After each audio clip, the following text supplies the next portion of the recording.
La pause, c'est aujourd'hui plus de 1000 émissions, plus de 30 animateurs et chroniqueurs, plus de 50 rubriques, plus de 500 000 messages WhatsApp. Voici 4 ans que vous prenez votre pause avec nous. 4 ans d'émotion, 4 ans de joie et de peine, 4 ans de foi, 4 ans de défis. Grâce à vous, nous avons passé le cap de la 4e année et nous vous disons merci pour la confiance et l'amour. La pause émission à 4 ans.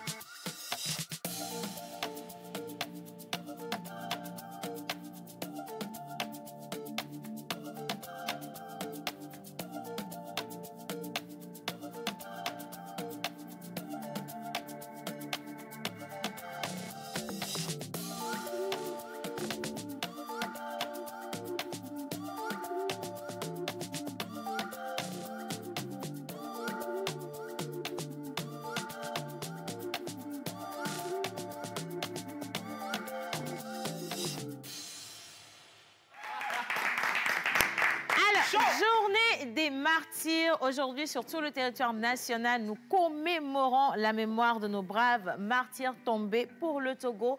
Et c'est l'occasion surtout de repenser justement à la paix. Comment l'instaurer, comment y participer également, parce que c'est un travail communautaire, c'est un travail pour tout le monde. Nous sommes patriotes, nous aimons notre pays, notre nation. Et il faut toujours se rappeler qu'il y a des personnes qui ont lutté pour que nous soyons là aujourd'hui et que c'est très nécessaire justement de célébrer leur mémoire. Vous êtes dans l'émission La Pause de ce mercredi, émission spéciale qui vous apporte beaucoup de surprises. On a un gros cadeau pour vous et on vous demande simplement de rester avec nous jusqu'à la fin. Mais avant toute chose, je vous dévoile le plateau d'aujourd'hui. Bonjour tout le monde. Bonjour ma très chère, comment tu vas? Je me porte à tu merveille. Tu es luisante. Merci beaucoup. Bah oui. On est un peu noir. Alors comment vous allez ce matin par contre? Très bien, ça va super cool. C'est vrai que c'était de la fraîcheur depuis hier. C'est vrai que chez nous, il a un peu goûté. Ce matin également, le ciel était un peu couvert d'orage, des parts d'orage.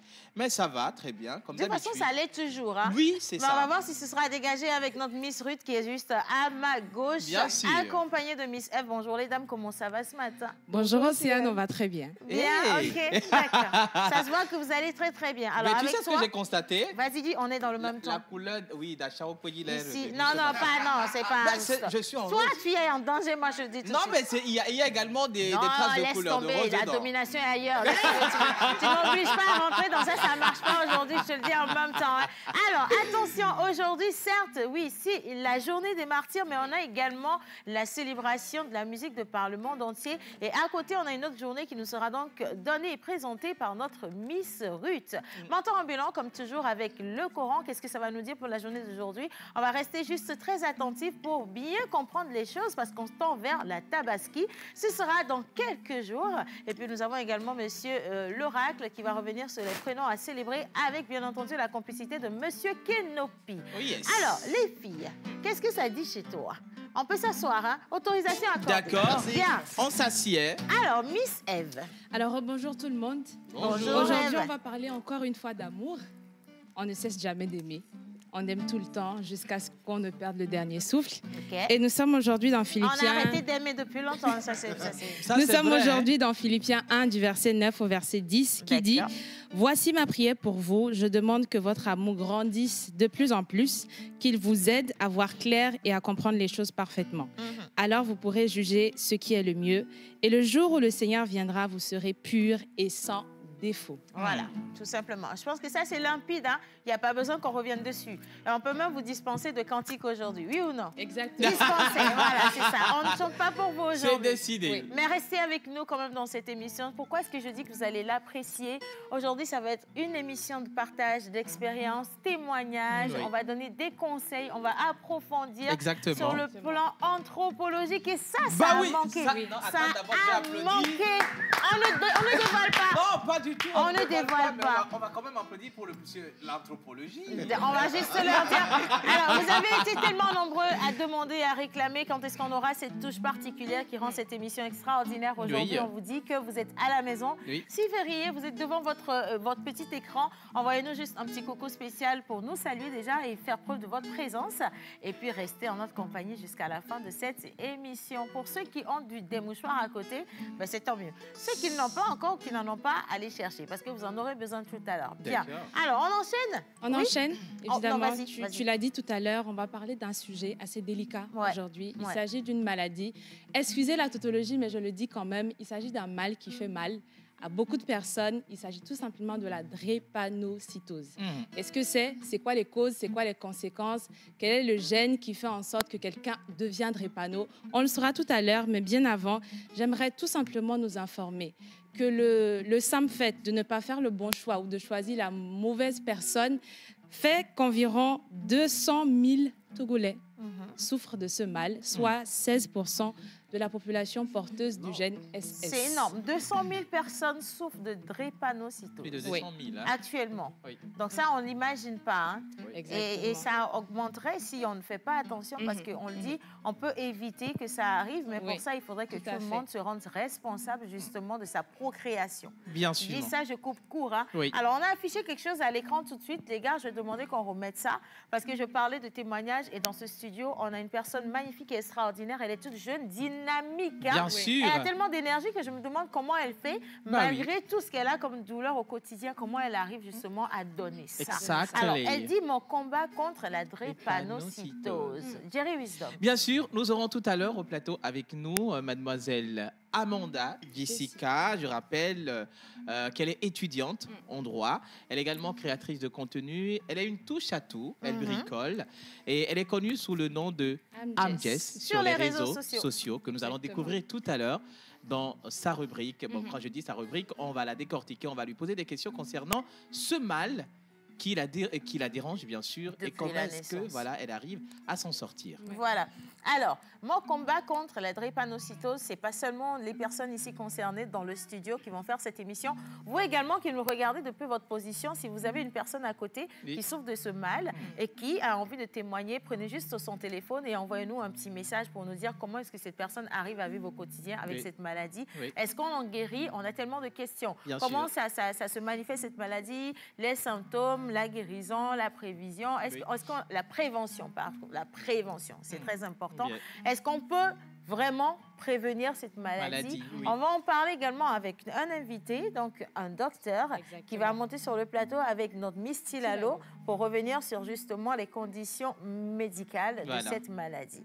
Alors, avant de poursuivre, quand même, je vais passer la parole à Monsieur Mentor Ambulant. Et attention, hommage à toutes les entités ici présentes, en commençant par le Saint-Esprit. Amen. Assalamu alaikum. Wa alaikum salam. La paix d'Allah soit avec vous. Amin. Aujourd'hui, une journée spéciale qui lance en fait l'été sous d'autres cieux. Oui. Qu'est-ce que les Écritures saintes nous disent? Sourate 4, verset 91. You know. Allah a préparé pour ceux qui croient en lui des jardins sous lesquels courent des ruisseaux. Ils y demeureront toujours. C'est la plus grande des félicités. Voilà. Allah a préparé pour ceux qui croient en lui des jardins sous lesquels courent des ruisseaux. Ils y demeureront toujours. Voilà. C'est la plus grande des félicités. En outre, en mythologie élevée, King Messan a l'habitude de dire Tchétché Kouché, Tchétché Tchankobelani. Tchétché Pobelani là. Wena Oudi Davamachava, mais tout la sang est blin. Mais dans la meoula, à mebeouna, et genjoa welo. Miagba obere. Et tamomore numea. A debe vaona. A vube gbogboa, e nya sebedidi. Je cherche. Des fois, je ne veux pas approfondir. Il faut comprendre, comprenez, accepter. Hein. Oui. Et j'insiste toujours en disant que chacun retourne vraiment à ses sources pour comprendre ce qu'on est en train de vous expliquer dans votre patois. C'est votre langue de chez vous. Et ça peut être défini en kabia, en kotokoli, en thème, en moba, dans toutes les langues. Donc, on est juste ici au Togo et on consomme togolais et ça fait juste plaisir. Merci beaucoup à toi, Mentor Ambulant. Et pour les prénoms du jour, Monsieur l'Oracle, on va célébrer qui? Alors, bonjour tout le monde. Bonjour. Bonjour, chers téléspectateurs. Ne me dis pas qu'ils s'appellent les martyrs quand même. Non, pas ce nom quand même. Okay. Alors, mercredi, en pays éveillé, comme vous le savez déjà, nous célébrons les Akukoku. Oui, en pays kabyle, nous célébrons les Tilalo et les Tilabalo. Sur le calendrier grégorien, aujourd'hui, c'est le 21 juin. Nous n'allons pas célébrer les martyrs, mais nous allons célébrer les Gonzagues. C'est quel nom qui est difficile comme ça? Non, mais attention, difficile, hein? Les Gonzagues, votre nom va tuer les gens. C'est pas bien, en fait. Gonzalez. Alors, on a 4 noms aujourd'hui. Okay. On a Gonzague, on a Louis, Rodolphe et Raoul. Par contre, j'ai fréquenté avec un de Gonzague. C'est son nom de famille. Oui, son nom de famille. Hein? Oui. En fait, mais là, on a ramené en prénom, Gonzague. Oui, Gonzague. C'est un nom de famille qui sont des Togolais. Ouais. Ils ont érigé toute une commune à Abidjan appelée de Gonzague. Pour ceux qui connaissent là-bas, c'est... Ils vont appeler ça quoi? Gonzagueville. Gonzagueville.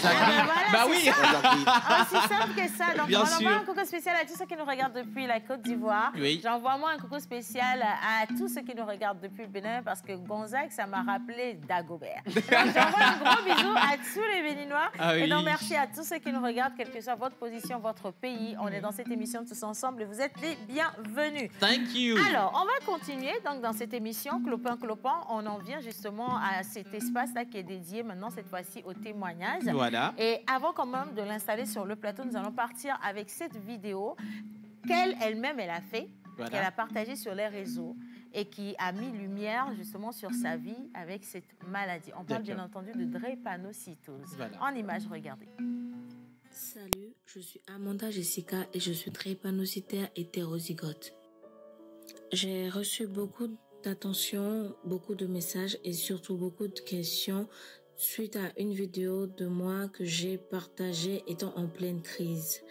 État qui a choqué beaucoup de personnes. Et oui, la drépanocytose est invisible physiquement chez certaines personnes comme moi. La drépanocytose est une maladie du sang qui déforme les globules rouges chargés de faire circuler l'oxygène dans notre organisme. Et en cas de crise vaso-occlusive, les globules rouges bouchent la circulation du sang dans le corps et lorsque cela arrive, c'est très douloureux. Elle est reconnue 10 fois plus supérieure à la douleur de l'accouchement.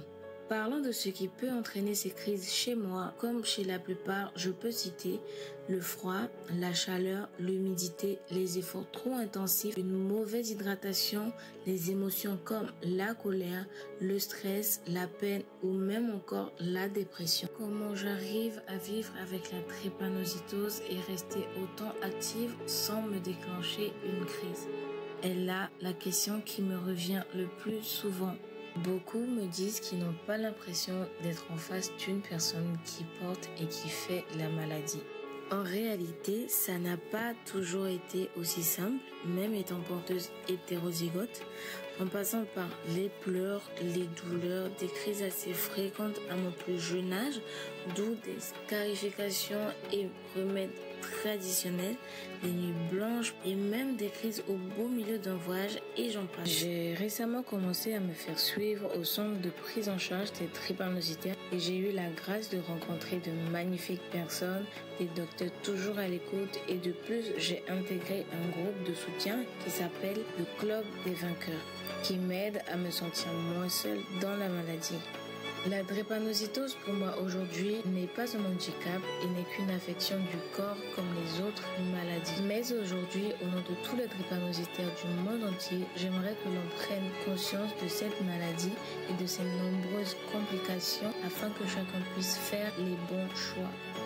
Faites votre test d'électrophorèse pour éviter le pire à vos enfants, à votre conjoint et à votre entourage.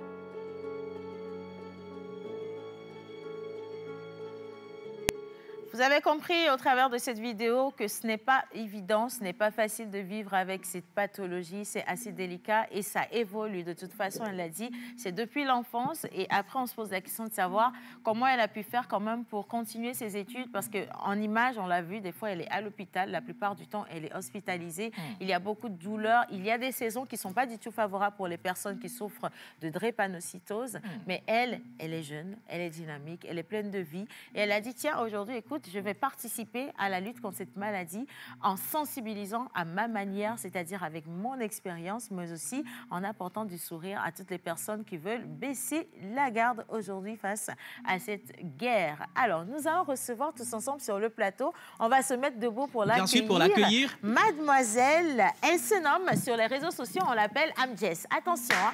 Ici avec nous, on va l'appeler Amanda Jessica Boukari avec des applaudissements. Bien nourrie. Jessica, comment ça va? Je fais la bise. Je vais bien. En fait, elle est même plus en forme que moi, tu vois. Bonne arrivée. Ça va? Je t'installe. Assieds-toi confortablement. Tu as un micro juste à côté de toi. Alors, déjà, on voudrait te dire merci d'avoir accepté de faire cette émission. Tu sais, témoigner à visage découvert, ce n'est pas un exercice auquel tout le monde est habitué. C'est pas facile. Mais on a décidé de le faire avec toi. Donc, on te remercie. C'est au nom de toute l'équipe de La Pause. Comment tu vas? Je vais bien. J'espère que vous allez bien aussi. On va très bien, Jessica. On va bien. On est en saison pluvieuse. Est-ce que tu tiens le coup? Oui, ça, c'est une question déjà. Oui, je tiens le coup. Par la grâce de Dieu déjà. Donc, ça va. Est-ce que la fraîcheur tout à l'heure ne t'a pas dérangé? Oui, quand tu es rentrée dans le studio. Non, ça va. Ça va. OK. Elle a fini par s'habituer. Alors, nous avons une série de questions pour toi, pour comprendre un peu mieux la maladie et voir comment toi, tu as pu quand même traverser toutes ces années-là. Tu es encore très, très jeune aujourd'hui, mais elle s'est déclenchée à la naissance. Comment tu as vécu justement ton enfance avec la maladie? Bon, du coup, je suis née avec la drépanocytose. Ça veut dire que mes deux parents sont porteurs. Et mes deux parents sont aussi porteurs sains parce que ma mère, elle est AS et mon père AC. Mais j'ai eu la chance comme la malchance de prendre le S et le C. Les deux. Donc, les deux porteurs malades. Alors, quand j'étais plus petite, j'allais aux soins avec ma mère. Avec les parents, je ne comprenais pas forcément ce que c'était. Ouais. Je savais juste que je devais aller à l'hôpital. D'accord. OK. Et quand je faisais des crises, je ressentais juste des douleurs. Je ne savais pas encore c'était quoi. Et avec le temps, on me l'a expliqué. Donc, je vais dire que depuis mon bas âge, jusqu'à ce que je ne sois au lycée, il y avait ma mère. Il y a toujours eu ma mère. Donc, après mon bac, je me suis prise en charge moi-même parce qu'en grandissant, il faut quand même prendre conscience et accepter la maladie. C'était difficile pour moi d'accepter la maladie. Parce que je suis une personne très dynamique. Je veux tout faire, alors que je ne peux pas tout faire. Ouais. D'accord. Donc, c'était compliqué. Mais j'ai finalement accepté la maladie qu'en 2022, je vais dire ça comme ça, parce que j'ai fait des crises répétées et qui m'ont emmenée au centre. D'accord. Je me disais dans la tête, si tu t'enregistres au centre, ça veut dire que tu acceptes que tu es malade. Ouais. Alors que tu n'es pas malade. Un peu une sorte de déni en fait, de la maladie. Exactement. Donc, j'ai finalement fait ce pas grâce à une amie qui est là, Patricia. Elle est porteuse SS. Là, donc, la forme... je veux comprendre. La forme la plus dangereuse, oui, voilà. C'est celle-là. Exactement. D'accord. Je faisais les crises, j'ai dit, Patricia, je n'y arrive pas. J'ai toujours mal. Elle m'a dit, les CMS sont là pour calmer, mais ils ne vont pas le calmer à fond. Va au centre. Et là, elle m'a donné le numéro de Gilbert, qui est là aussi. On va les recevoir tous les deux tout à l'heure. Bien sûr. Gilbert, il m'a reçu au centre avec l'aide des autres docteurs. J'ai passé ma semaine au centre et je suis sortie un 31 décembre 2022. Pendant que les gens fêtaient, oui, j'étais à l'hôpital. Voilà, donc c'est par là que j'ai finalement accepté cette maladie et je fais tout pour ralentir mes crises. Je m'adapte tout doucement parce qu'on n'oublie pas que ma mère, elle a toujours été là. Elle est toujours là. Elle est derrière moi tout le temps. Mais maintenant, elle n'est plus de... Elle sait que je me suis prise en charge et que ça va. Donc, voilà un peu mon parcours.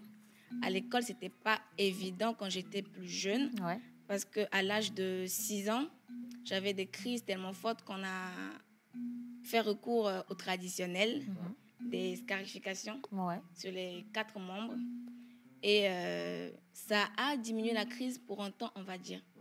Mais on ne le tue pas comme ça, la drépanocytose. Ça revient. Donc, du coup, après ça, à l'école, il y a l'harcèlement des enfants. T'as quoi sur le bras? T'as quoi sur le pied? Ça pose trop de questions. Oui, ça pose trop de questions. Et voilà. Donc, c'était un peu ça. Mais aujourd'hui, j'assume complètement et je suis drépanocytaire. Je refuse pas. Je suis drépanocytaire, mais ça ne m'empêche pas d'être une belle personne, d'être toujours dynamique. Je connais juste mes limites. Voilà. Bon, déjà, ça se félicite. Ouais. Parce qu'on dit que le combat, il est gagné dans la tête d'abord, avant maintenant de matérialiser ça. Alors, on a 10 000 questions. Tu as dit comprendre que quand tu faisais ton développement, chacun avait les yeux qui pétillaient un tout petit peu. Je peux oser ma deuxième première question? Je veux qu'on revienne un peu sur les douleurs. Les moments de crise se manifestent comment, Jessica? Parce que j'adore comment tu souris. Il se pourrait qu'il y ait des parents, qui nous regardent présentement, dont les enfants souffrent de la maladie, mais qui n'ont aucune idée parce qu'ils ont raté peut-être les suivis médicaux de leurs enfants. Et donc aujourd'hui, en leur expliquant, ils vont pouvoir avoir, tu sais, cette petite ampoule qui sera allumée dans leur tête. Ok, d'accord. Les crises de drépanocytose, nous, on ne la décrit pas forcément, parce que c'est une douleur atroce. Mais quand ça commence, pour les tout petits, ça va faire maman, j'ai mal au pied. Okay? Ça va faire maman, j'ai mal au pied. Mais elle va se dire, tu as joué, tu as fait quoi? Un petit bobo. Oui, un petit bobo. Mais quand ça va commencer par vraiment faire mal et que tu vas voir l'enfant en pleurs, tu sauras vraiment que ça fait vraiment mal. En fait, nous, on l'a défini comme, c'est comme prendre un clou et un marteau et le poignet dans les os. Voilà. C'est une maladie qui, à force de te ronger, peut te paralyser. Je l'explique comme ça. C'est une douleur vraiment atroce. Au début, ça commence. Quand vous arrivez à l'hôpital, on te dit, estime ta douleur de 1 à 10, sur une échelle de 1 à 10. C'est pas évident, mais tu l'estimes, mais en fonction de ça, on sait quoi t'administrer comme produit. Donc, la douleur de la drépanocytose ne peut pas se définir. Ouais. On a bien dit 10 fois plus supérieure à la douleur de l'accouchement. Ah, oui, 10 fois plus supérieure à la douleur de l'accouchement. Je ne peux pas définir la douleur de la drépanocytose parce que j'ai bien dit que des gens sont paralysés à cause de ça. Tu vois ton os, il est tourné comme ça, c'est la drépanocytose. Donc, je ne peux pas vous dire à quelle échelle cette douleur-là, elle est. Clairement, c'est atroce. Parce que ça dépend aussi de tout un chacun. C'est invivable. Alors, mais avant de poser la question, j'aimerais rappeler aux chers téléspectateurs que nous sommes en direct sur la quasi-totalité de nos canaux digitaux. Vous pouvez également envoyer des questions. Sur YouTube et sur Facebook. Sur YouTube également, sur Facebook. Est-ce que cette douleur t'a poussé à une panique de se fier à la résignation, de tout abandonner, d'être fatigué peut-être de la vie? Très lasse. C'est bizarre comme question, mais c'est une question. Ça, je veux dire que ça remonte à 2015, on va dire. 2015. J'étais en plein voyage. J'allais au Bénin, pays de ma mère. Et j'ai fait une crise en route. Et la crise, elle s'est malheureusement logée dans le bas de mon dos. Oh. Et vous comprenez que le bas du dos, ce n'est pas les pieds. Mais quand ça prend le bas du dos, tu ne marches pas. Oui. Donc, à ce moment-là, désolée maman, mais ma mère m'a dit, ma mère était fatiguée. Ma mère m'a dit, elle est fatiguée. Elle m'a dit, va à l'hôpital toute seule. Oui, et aussi parce qu'elle m'avait dit, prends tes médicaments avant qu'on ne prenne la route. Voilà. Mais je ne l'ai pas écouté. Voilà. Le jour-là, je pleurais non seulement le fait que ma mère soit fâchée contre moi, et je pleurais ma douleur. Ouais. Et arrivé à l'hôpital, mes docteurs qui me suivaient m'ont dit, on t'avait bien dit de prendre les médicaments. Eux aussi m'ont laissé un peu poireauter dans ma douleur. Franchement, c'est le jour-là, j'ai détesté être malade. Ouais. Je me suis dit... tout le monde t'a abandonné. Oui, je me suis dit, tout le monde m'a abandonné carrément.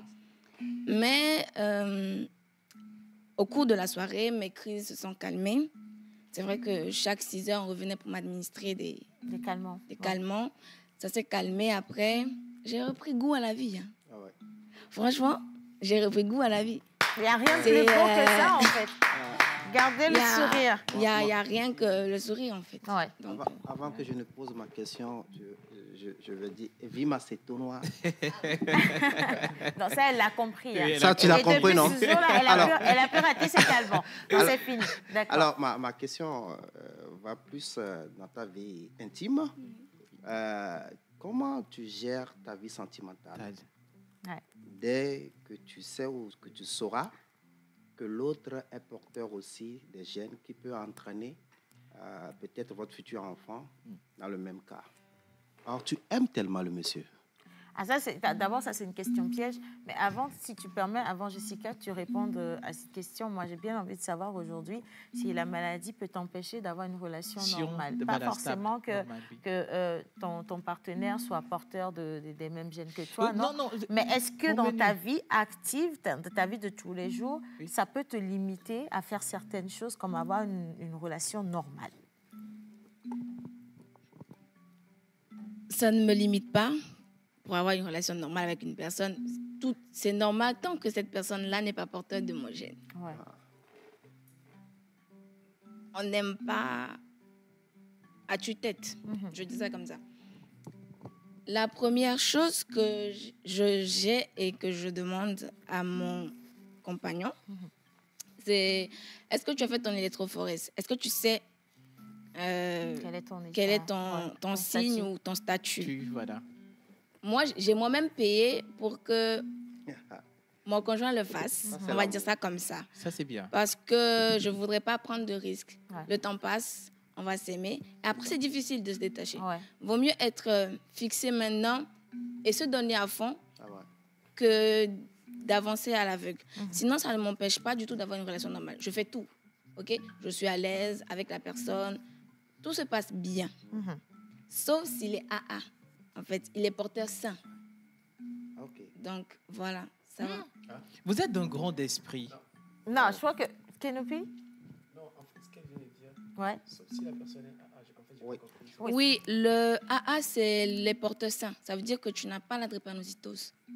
En fait, ça, on va comprendre. Oui, c'est beaucoup d'équations. Oui. Donc, on va comprendre ça avec le docteur quand il sera là tout à l'heure. Mais nous, là, tout de suite, on va rester avec elle calmement. Terre à terre. On va faire terre à terre, tu vois. Wow. Alors, j'ai une question qui est assez délicate. Elle est venue d'un téléspectateur. Déjà, c'est un mini témoignage. La personne dit, cette maladie, elle est vraiment dangereuse. Ça a tué, l'un de mes cousins. Et j'ai pleuré. Et quand ça commence, ces symptômes, enfin les douleurs, ça dérange énormément. Courage à nos frères et sœurs qui ont cette maladie. Alors, est-ce que... Parce qu'on sait que certaines personnes n'arrivent pas, en fait, au bout. C'est assez délicat. Est-ce que c'est quelque chose qui t'a déjà effrayé? Quand tu as pris conscience que, voilà, je souffre de cette maladie, est-ce que ça t'a emmené, en fait, à réfléchir à, voilà, qu'est-ce que je fais de ma vie, et ainsi de suite? Oui, la drépanocytose, ça aide à réfléchir à sa vie. Dans le sens où, déjà, il faut que tu prennes conscience de ce que tu peux, ce que tu ne peux pas. Moi, je dis souvent que c'est un mode de vie. C'est quelque chose qui est très effrayant. Parce qu'on parle d'un manque d'oxygène dans l'organisme et on n'aimerait pas qu'un jour, ça touche le cœur, que ça emporte une personne. Oui. C'est vrai que ce n'est pas toujours évident.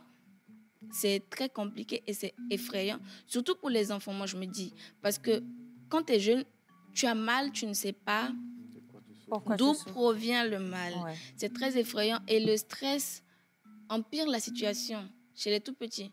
Parce que nous, on sait déjà, on est grands, on sait que si on a peur et si on stresse plus, ça va s'aggraver. Ouais. Mais un enfant, il ne sait pas gérer ses émotions. Lui, il veut juste que la douleur s'arrête. C'est comme ça.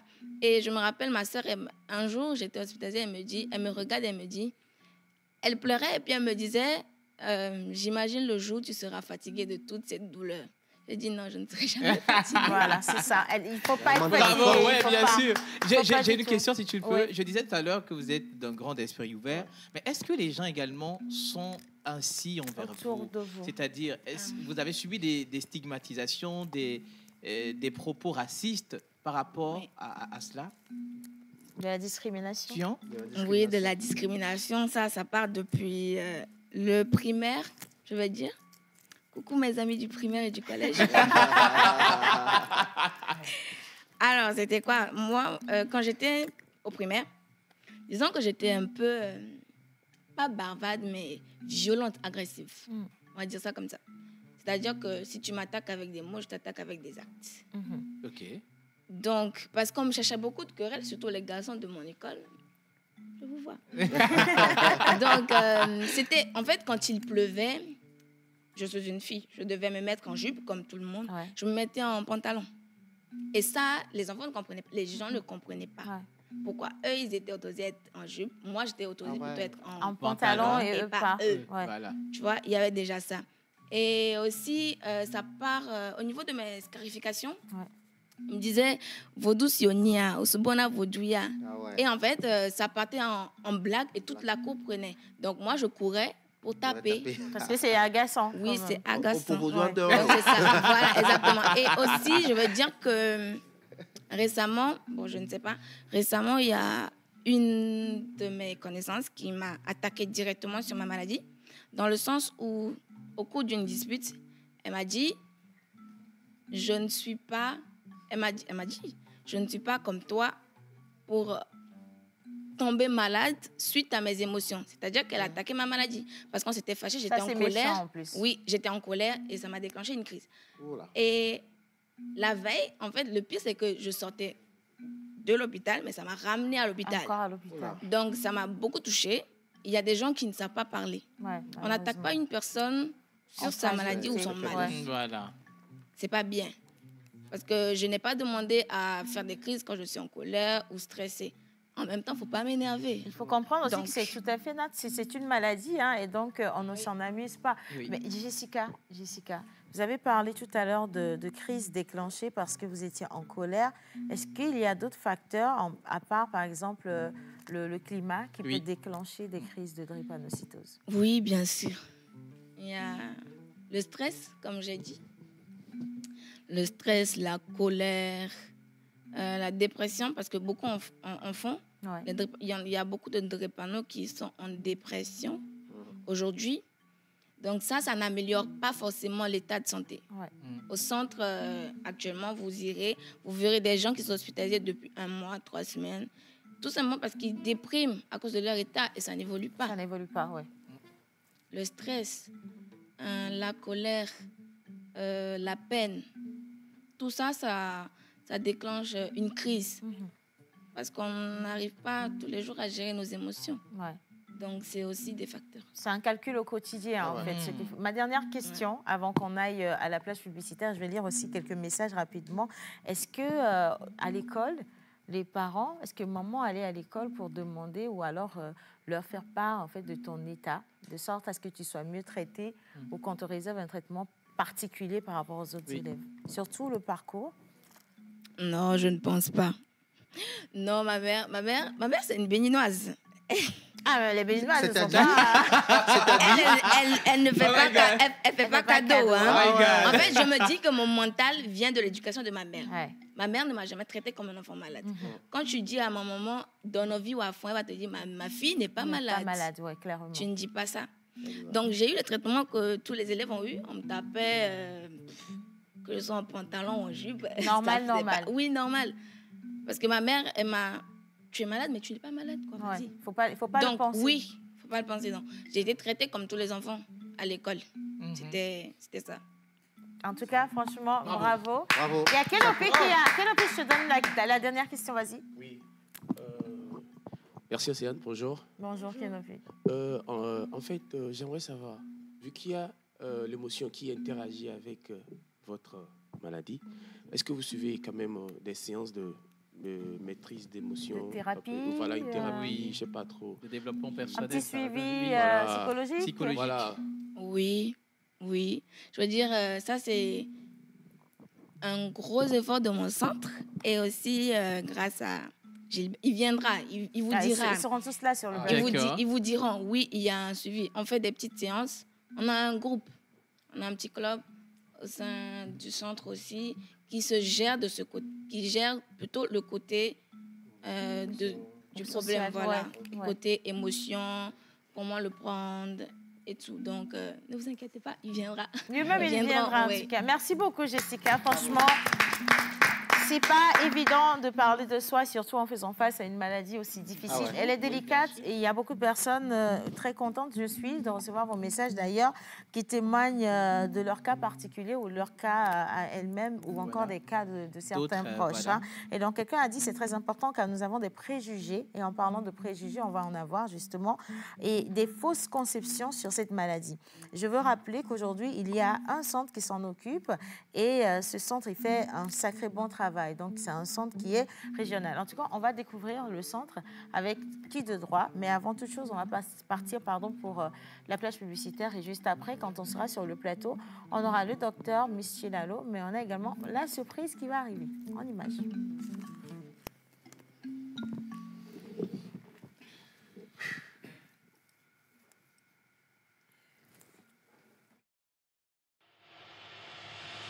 Ils nous ont fait confiance. Et vous, qu'attendez-vous? Nous vous aidons à toucher en un claquement de doigts votre cible.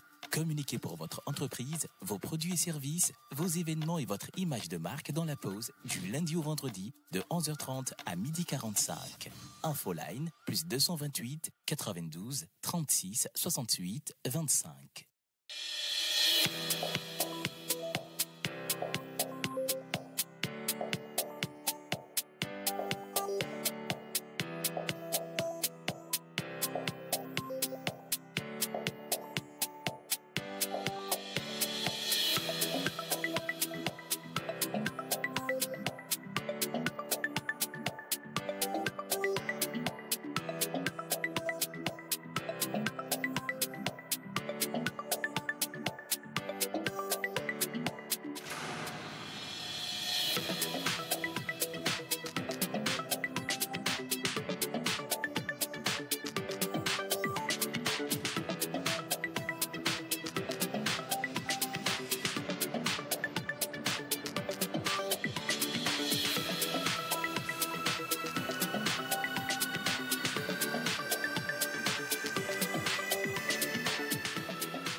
Alors, vous êtes toujours avec nous. Un grand merci donc à tous ceux qui nous suivent dans cette émission spéciale, donc une spéciale consacrée à la drépanocytose. Je rappelle que le lundi dernier, c'était la journée internationale de lutte contre cette maladie et on remercie tous ceux qui partagent avec nous leur expérience. Alors, les maladies héréditaires comme la drépanocytose trouveront leur solution dans les manipulations génétiques. C'est Innocent depuis Kougnon qui nous envoie ce message.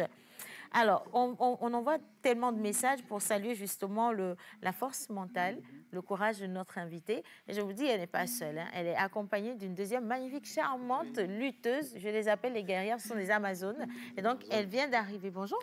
Bonjour. Comment ça va? Je vais bien et toi? Ça va très très bien. C'est mignon. En fait, elles ont plus de joie de vivre que nous. Et j'adore ça, franchement. Comment vous appelez? Merci beaucoup. Je m'appelle Patricia. Enchantée, Patricia. Alors, on nous a dit que vous êtes SS. Oui.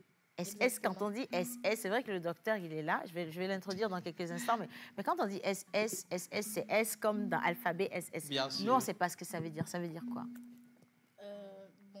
La plupart des gens, je pense que le médecin aussi va le dire, on le définit comme la forme la plus forte de la drépanocytose.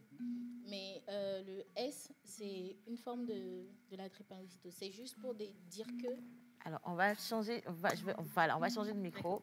Voilà. C'est juste pour dire que tu es porteur de la maladie.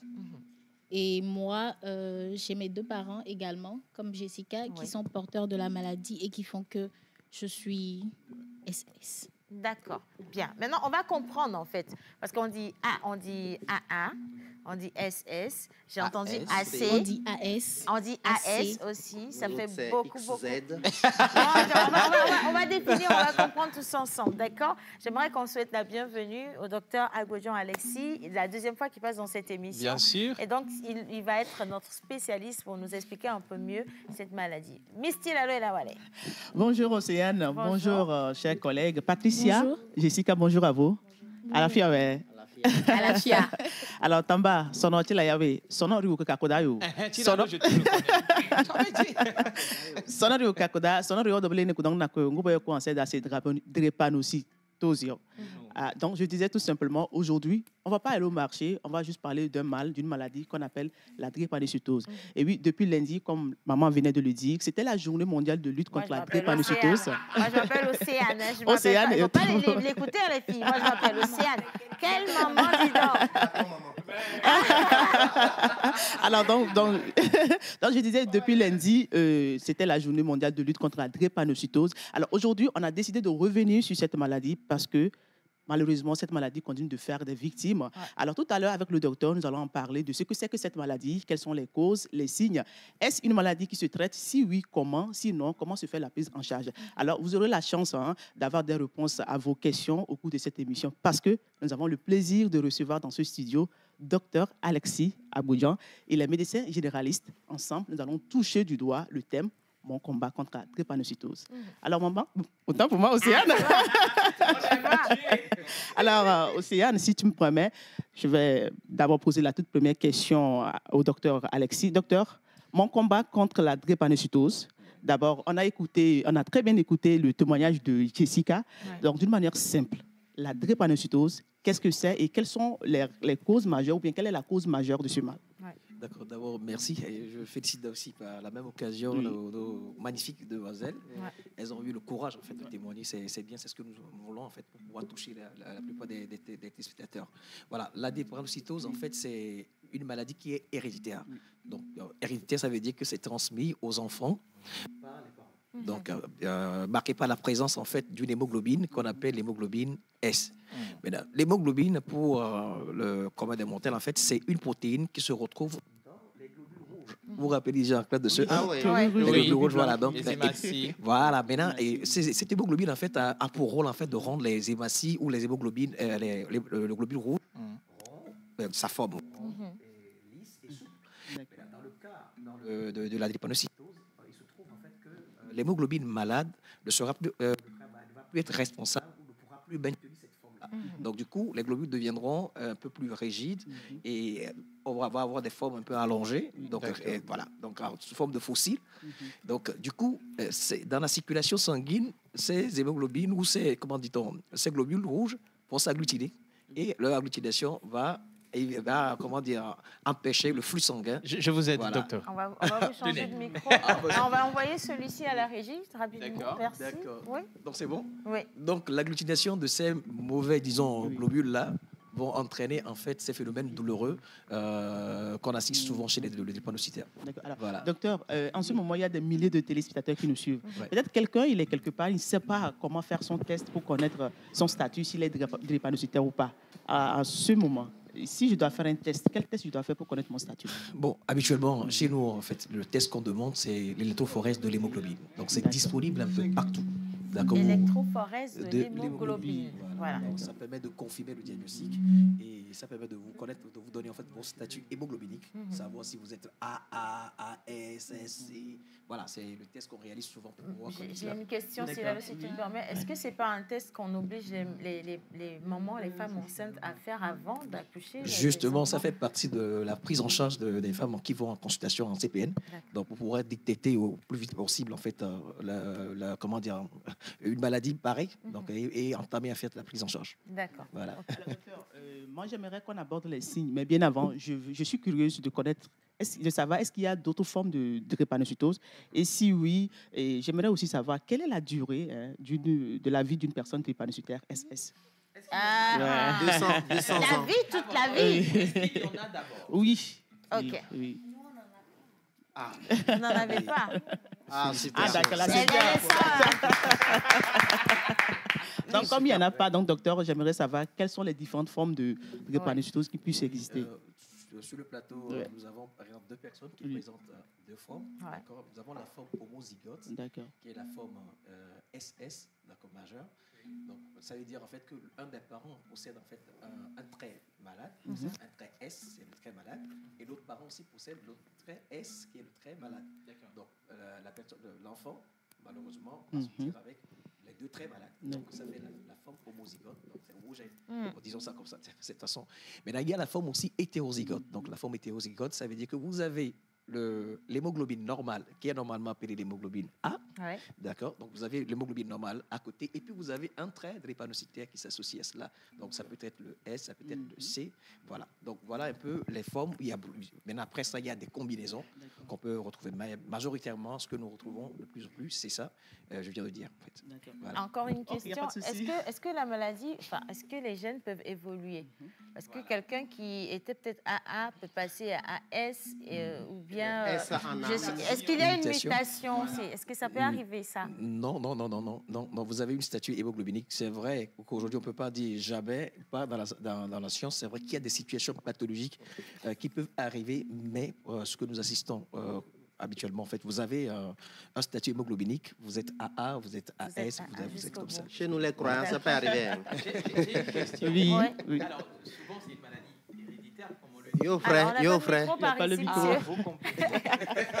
Alors, souvent, on dit que c'est une maladie héréditaire, mais est-ce qu'à la base, avant d'être héréditaire, est-ce qu'il n'y a pas d'aliments, de substances qui constituent la base de la création de ces gènes?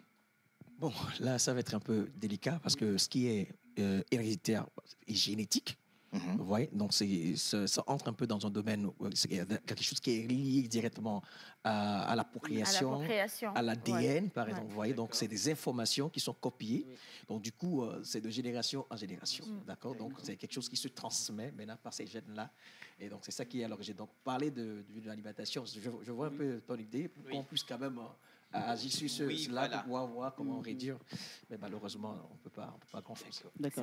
Alors, docteur, tout à l'heure, dans le témoignage de Jessica, elle a parlé de la douleur. Oui. Et moi, je me dis que parmi les signes liés à la drépanocytose, la douleur, c'est un élément phare, malheureusement. Alors, est-ce qu'il y a d'autres signes cliniques pour pouvoir détecter ce mal chez un drépanocytaire? Oui, effectivement. La douleur, en fait, fait partie des complications aiguës de la maladie. C'est vrai que le drépanocytaire normal, le drépanocytaire, les signes cliniques d'habitude, on voit l'anémie qui est toujours là. On peut avoir la peau jaune, on parle d'ictère. Mais dans autre stade de complications aiguës, vous avez les crises qu'on appelle des crises vaso-occlusives qui sont plus la douleur. Donc, c'est la douleur, c'est ça qui est inaugural. C'est ça qui amène, en fait, le patient à l'hôpital. Et avec la douleur, on essaie de gérer à notre manière. Et après la douleur, il y a aussi ce qu'on appelle le syndrome thoracique aigu. C'est-à-dire c'est toujours la douleur, mais au niveau de la poitrine. Vous sentez une oppression thoracique avec la toux, avec une difficulté respiratoire. Je pense que vous avez fait l'expérience. Oui. Voilà, effectivement. Donc, à part ça, chez les hommes, en fait, les hommes drépanocytaires, vous avez le priapisme. Bon, souffrez un peu. Les hommes, ils ont le quoi? Le priapisme. C'est-à-dire? C'est une érection douloureuse. Oh Seigneur. Voilà, bon, c'est pourquoi je vous dis. D'où Jésus. C'est une érection douloureuse en absence de toute stimulation sexuelle. Oh, wow. Ça doit être vraiment délicat à gérer, ça, par contre. C'est délicat, c'est dur, c'est douloureux. Ça peut être pallié avec l'acte sexuel? Non, c'est des choses qui surviennent. On dit tu as mal, tu penses à... Non, mais moi c'est exactement ce que je voulais poser. C'est vrai. Oui, mais bon, s'il peut y avoir des coïncidences, c'est possible, mais à l'état naturel, en fait, c'est quelque chose c'est une crise que vous seriez en train de faire. Il y a les accidents vasculaires cérébraux, donc peut-être que cela peut aussi occasionner dans la drépanocytose et d'autres types de complications que nous avons. Donc l'anémie qui fait aggraver et autres. Voilà. D'accord. Alors docteur, tout à l'heure on avait parlé du groupe sanguin AA, AS, tout ce qui va. Moi j'aimerais savoir, est-ce qu'il y a un groupe sanguin qui donne la drépanocytose? Bon, d'abord, tout de suite, il faudrait clarifier le groupage. Le groupage, en fait, c'est un peu différent par rapport au statut hémoglobinique. C'est-à-dire, voilà, c'est des choses qui sont différentes. Donc, on ne peut pas dire que c'est parce que vous êtes AA, A+, c'est-à-dire groupe sanguin, que vous ferez plus la drépanocytose ou O+. Donc, c'est quelque chose qui est héréditaire. D'accord. Voilà. OK. Alors, avant-dernière question. Est-ce qu'on prévient ce mal, la drépanocytose? Est-ce qu'on peut prévenir cette maladie? Non, je pense qu'en fait, c'est ça l'essentiel en fait, de cette émission. Donc, on peut prévenir. On ne peut pas prévenir en fait, l'arrivée tout de suite pour la personne qui vit ça, mais on peut quand même agir sur le début, c'est-à-dire, par exemple, les conseils génétiques au couple. D'accord. Un dépistage avant le mariage, par exemple, c'est un début. Vous venez, vous trouvez un partenaire et puis vous voulez, vous vous aimez bien, mais est-ce que vous êtes compatible? Est-ce que vous êtes compatible? La bonne question, elle est là. Est-ce qu'on ne peut pas faire des manipulations au niveau de ADN depuis en prenant le spermatozoïde de l'homme. Est-ce qu'on a les moyens de faire on écarte, si c'est possible. Ça, c'est avant chaque acte sexuel. Oui. Bon. Est-ce que vous avez même les moyens de faire ça? On n'a pas les moyens de faire ça. On n'a pas les moyens de faire ça. C'est ce qui est compliqué. C'est compliqué. Donc, c'est d'agir d'abord sur les couples. Donc, les conseils génétiques qu'on va essayer de donner au couple. Donc, essayez de choisir vos partenaires. Faites bien le choix. Ouais. Il est beau, il a tout, mais... Il n'est pas le bon. C'est pas le bon. Donc, il faut voilà. Donc, après ça, peut-être pour le drépanocytaire, même, il y a des facteurs de risque que la demoiselle vient de citer, en fait, sur lesquels... En fait, on va bien rapprocher le micro. Ouais. Ah, d'accord, sur lesquels il faut agir aussi et éviter, en fait, la survenue des crises. D'accord. Nos chers dames, nous, on est AA. Elles sont pas... Est-ce que je peux avoir la preuve? Oui, attends, il faut aller faire votre examen pour pouvoir le certifier. Vous voyez? D'accord. La dernière question. Oui, docteur, prévenir vaut mieux que guérir. Malheureusement, je me retrouve avec cette maladie.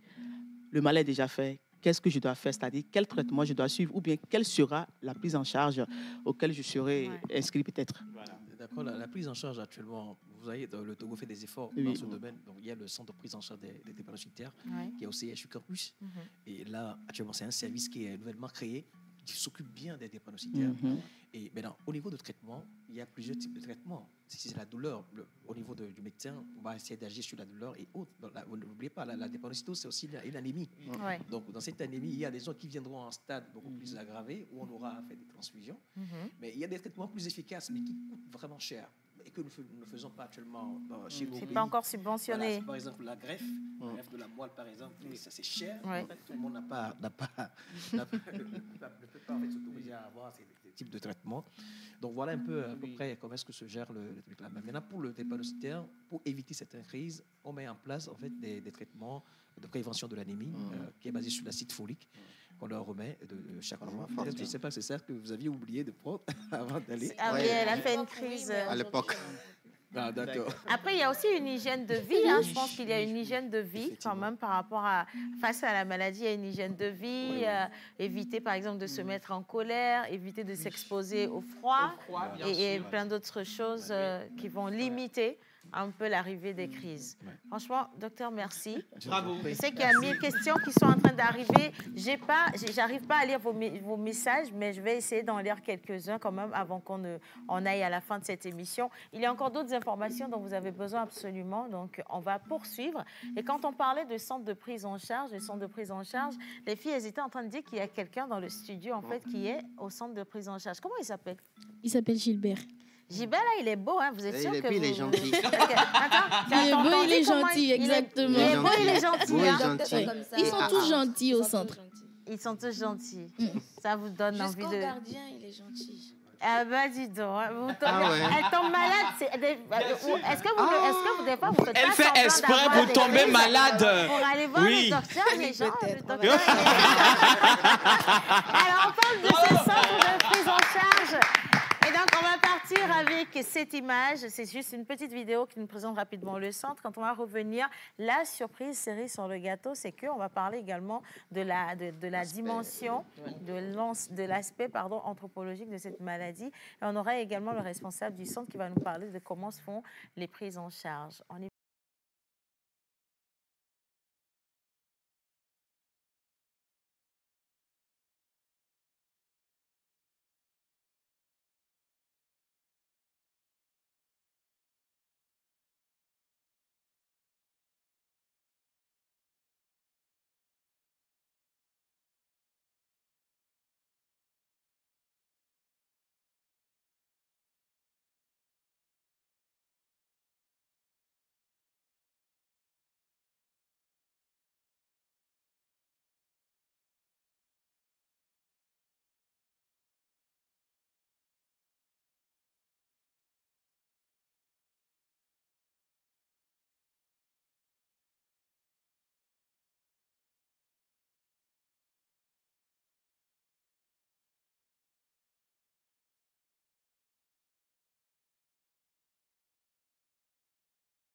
Donc ça, c'est un message fort. On est dans le centre de prise en charge et donc avec grand bonheur aujourd'hui, je reçois quand même ici le docteur. C'est lui qui est le choco. L'un des chocos, on dit qu'ils sont tous chocos là. Bonjour docteur, comment ça va?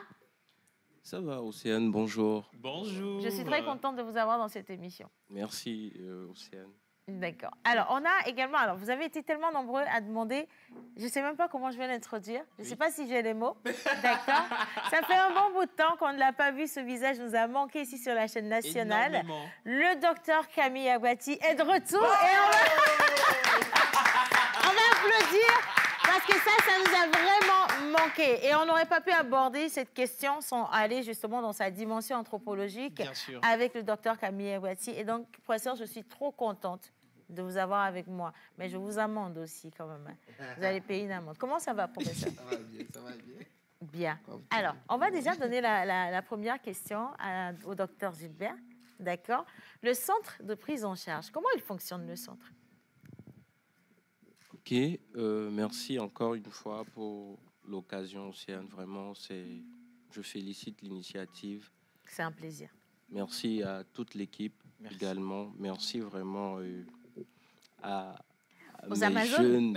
Aux Amazones, les charmantes dames. Hey. Le centre, comme elles l'ont dit, c'est un centre de prise en charge. Et qu'est-ce qu'on fait? On accompagne, on fait le suivi des personnes qui sont atteintes de la maladie. Et souvent, on demande d'abord le test, le résultat du test d'électrophorèse à l'accueil déjà. Et suite à la présentation du résultat, maintenant tu es dirigé vers les docteurs. Et suite à cela, on demande des bilans. Donc des bilans de prise en charge. Et après avoir fait ces bilans-là, les bilans, entre parenthèses, qui coûtent cher. Ça coûte extrêmement cher. Ce n'est pas tout le monde qui peut se permettre de les faire, mais on encourage. D'où je tiens déjà à dire merci à notre directeur et au ministre déjà, parce qu'il y a une prise en charge vraiment, une subvention en fait. Oui. Voilà. Donc, on accompagne tout le monde à pouvoir faire les bilans. Et après ça, on fait le suivi. On crée un dossier. Donc, toi, en tant que patient, tu as ton dossier. Et à chaque fois où tu reviens, on te fait suivre. On voit un peu les paramètres normaux. Et puis, lorsque tu souffres, tu as un mal, tu viens, on demande déjà la NFS. Donc, avec ça, on sait déjà qu'est-ce que tu as et puis ça nous oriente en quelque sorte sur ce qu'il faut faire. En tout cas, franchement, bravo. Parce que c'est pas évident. Est-ce que ce centre de prise en charge a été délocalisé? Est-ce qu'on a des mini-centres sur tout le territoire ou c'est juste ici à Lomé qu'on l'a? Oui, actuellement, il y a plein de choses qui se font. Il y a par exemple, je prends le cas de Sokodé. Il y a un médecin qui a été formé. Et si je prends à Takwame, il y a un médecin qui a été formé.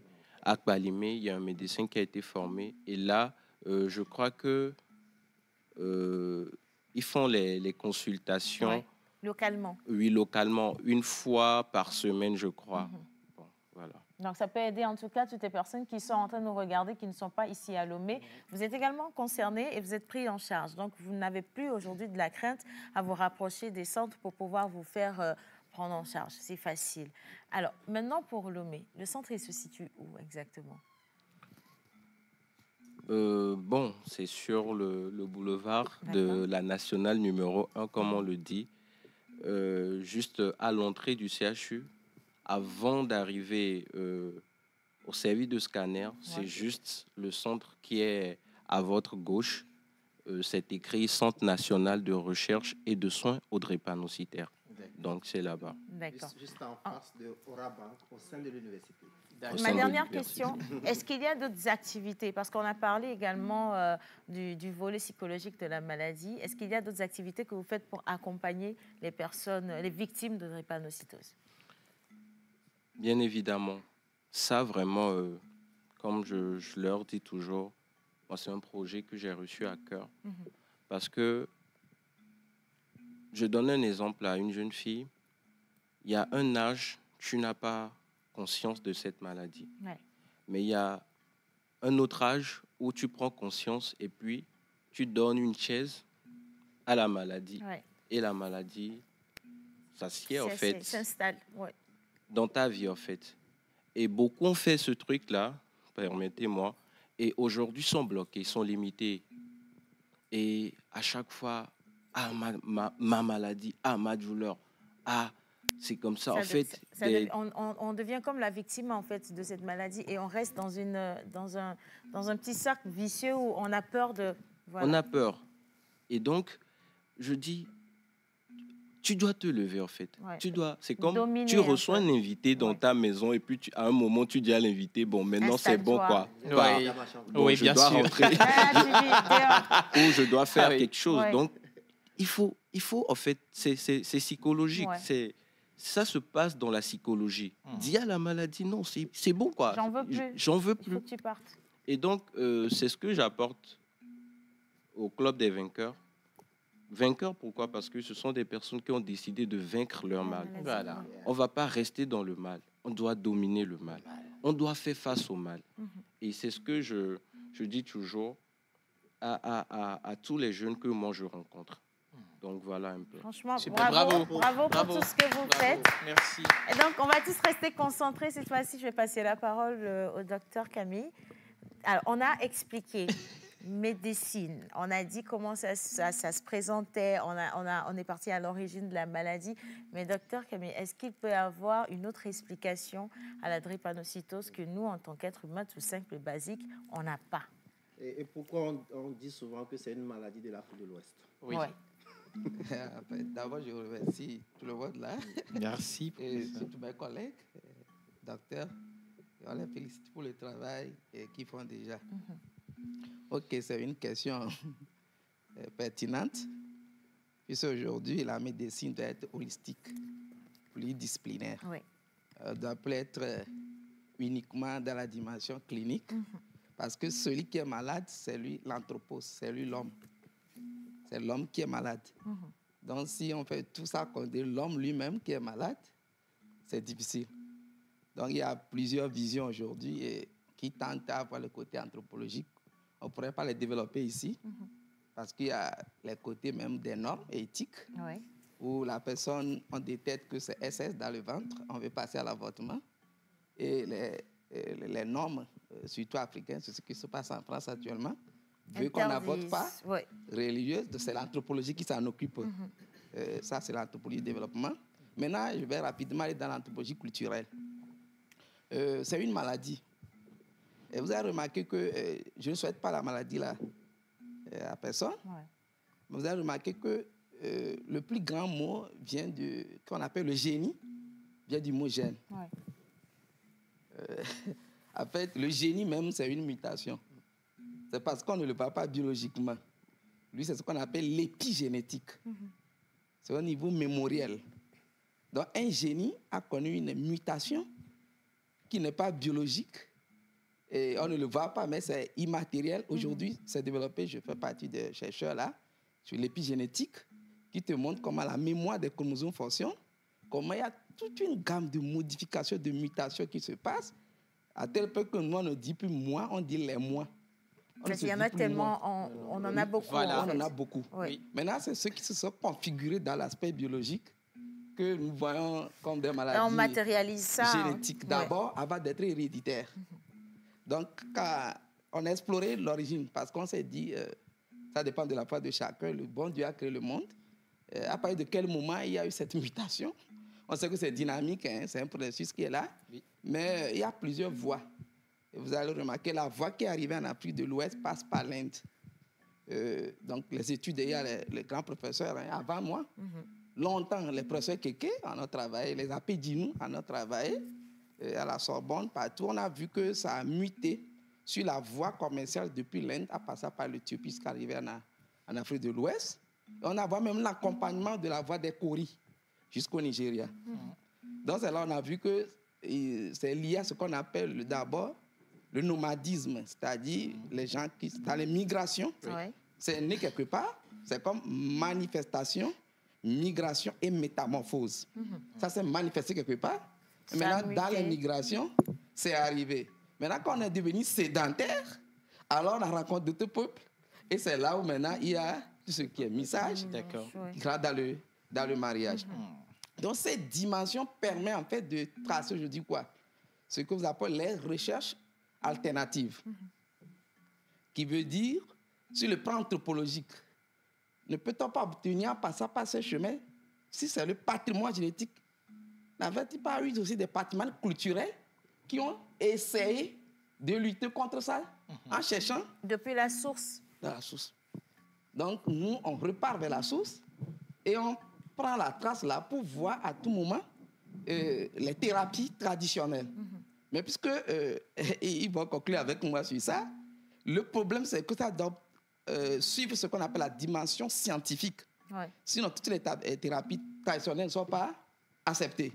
Donc, qu'est-ce que nous faisons maintenant? On a transporté ça vers les laboratoires universitaires. Au lieu de dire thérapie traditionnelle, on parle de l'ethnobotanique. Ça dit que c'est les mêmes médecins, ça peut être eux, nous tous.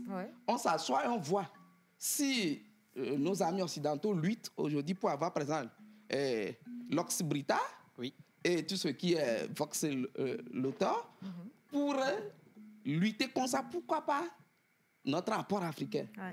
Ça voudrait simplement quoi? La maladie est déjà là. Mais on empêche la passive-formation, c'est-à-dire cette modification des formes qui permet à la maladie de continuer par... Donc la personne va demeurer la même plus malade. Donc si les laboratoires scientifiques le font d'une manière cartésienne, avec l'anthropologie, si on récupère toutes ces plantes, c'est ce qu'a commencé un peu le Burkina avec le FACA, bien sûr on n'a pas fini les études, le Sénégal est sur ça, d'ailleurs le gouvernement burkinabé a subventionné les recherches, le Congo est dans ça, pour qu'on puisse avoir ces médicaments aussi, qu'on isole, on isole les molécules. Alors, on administre d'une manière ethnobotanique à la personne, avec des normes scientifiques, et ça empêche la passive-formation. Donc, si nous restons dans l'irréversibilité, chaque fois parlant de irréversible, alors que la connaissance plurielle veut que là où se trouve le problème, pour la résilience, il y a toujours la solution à côté. Donc, je ne vais pas aller trop loin. Je reste en amont pour l'électrophorésie, pour éviter ça. En aval, aujourd'hui, la prise en charge pour l'éviter, mais d'une manière parallèle et pertinente, la recherche au niveau africain, au niveau mondial, en suivant la dimension anthropologique. Quand vous m'avez posé la question, l'anthropologie dit aujourd'hui que toute guérison, tout résultat est lié à l'efficacité du résultat. Donc, la définition n'est plus de voir si la cause, on va rester au niveau de la cause et souffrir de l'effet.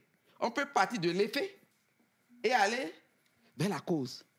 Donc, le problème, permettez-moi de le souligner, c'est que la cartésienne part de la cause vers l'effet. On a fait 4e, on dit antécédent et image. Il n'y a plus jamais retour de l'image à l'antécédent. Mais la pensée africaine, c'est toujours vice-versa. Vous voyez, même le simple Vedada. Tu me donnes, je te donne. Même en paix. Tu vas être antécédent au début, je suis l'image, après je vais devenir antécédent, tu seras l'image. Donc, nous appelons ça la dissociation. Donc, les anthropologues se dissocient aujourd'hui pour faire des grandes réflexions. Et au-delà, voici l'environnement, même d'une manière épigénétique, n'est pas sous de ces modifications. Et si quelque part, ce que nous appelons malades d'aujourd'hui ne sont pas en fait des gens, des patrimoines, c'est parce qu'on n'a pas encore trouvé des solutions qu'on les appelle malades. Et quand on aura des solutions, ce ne seront pas les hypergénies de ce monde. Par exemple? Par exemple. Donc, les questions anthropologiques sont de fond.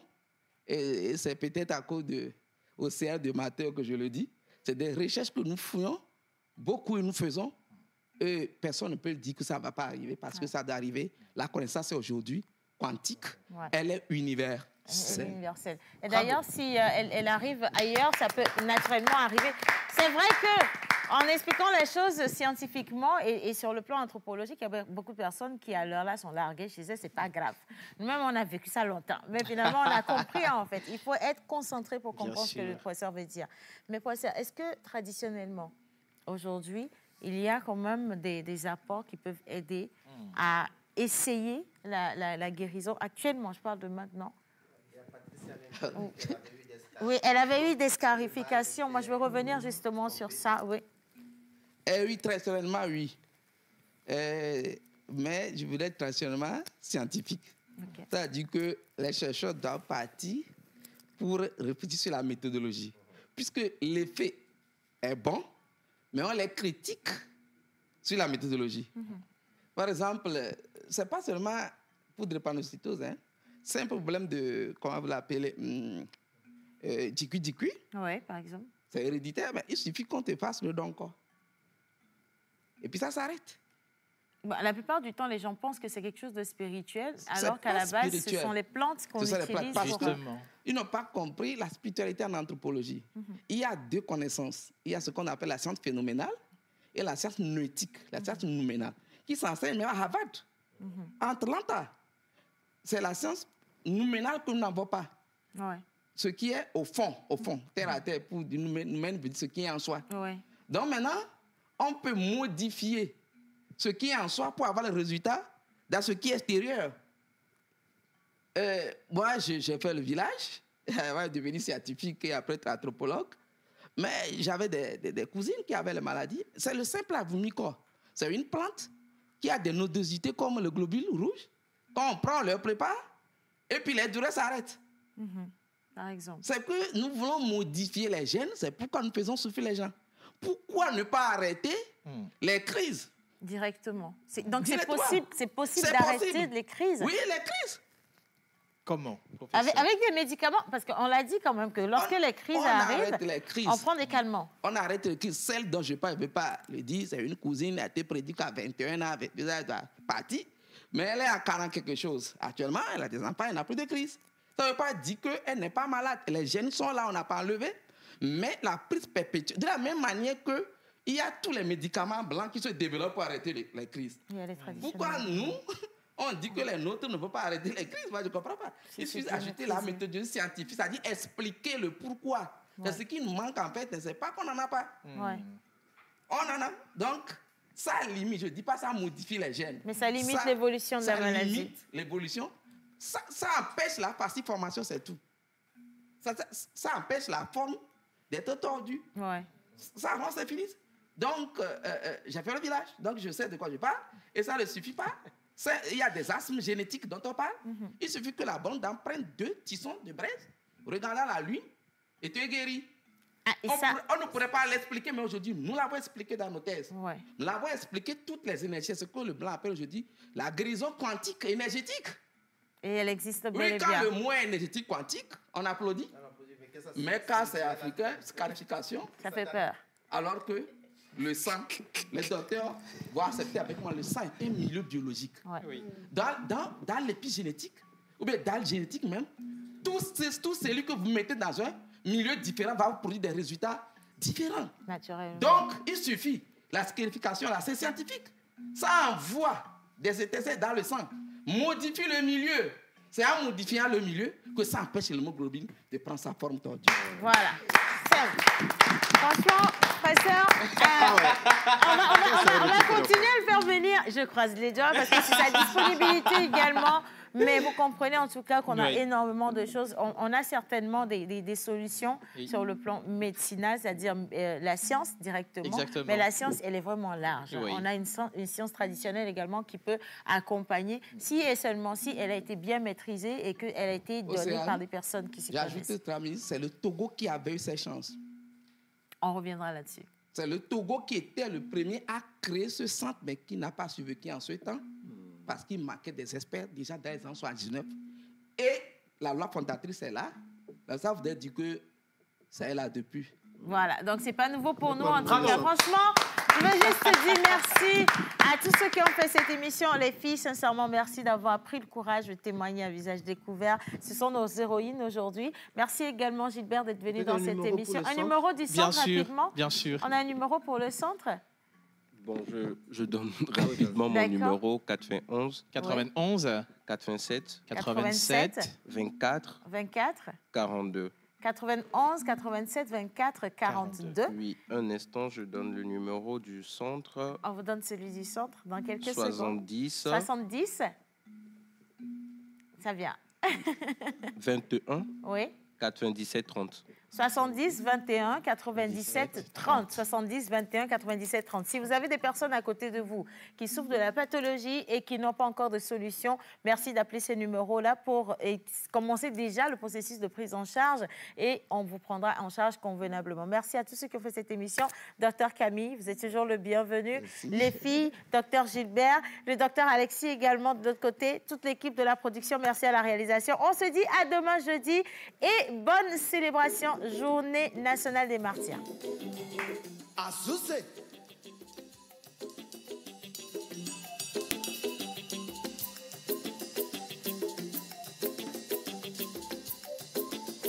Hey!